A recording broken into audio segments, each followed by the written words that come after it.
नमस्कार, सनी सुनील खुडे या चॅनलमध्ये आपल्या सर्वांचं स्वागत आहे. आज आपण ओप्पो F11 Pro बद्दल बोलणार आहोत. हा मोबाईल मी 2 वर्ष झाले वापरत आहे. या मोबाईलमध्ये काहीच प्रॉब्लेम नाही. याची किंमत 25,000 रुपये आहे. हा मोबाईल टीव्हीला कनेक्ट होतो. स्क्रीन कास्टनी 6GB 64GB स्टोरेज आहे. अँड्रॉइड 10 वर चालतो. याची बॅटरी 4000 ची आहे. 1 तासात मोबाईल चार्ज होतो.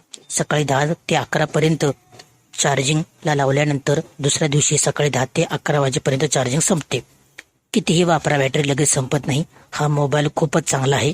Camera 64 megapixel 1080p HD video shoot करू शकतो. ज्यांना कोणाला नवीन मोबाईल घ्यायचा आहे त्यांना मी ओप्पो F11 Pro घ्यायला सांगेन, कारण 1 तासात फास्ट चार्ज होतो आणि सारखा चार्जिंग करण्याची गरज नाही. आवाज खूप मोठा आहे. 1 सिम कार्ड आणि 1 मेमरी कार्ड किंवा 2 सिम आपण वापरू शकता. पॉपअप कॅमेरा आहे. सध्या मी हाच मोबाईल यूज करत आहे.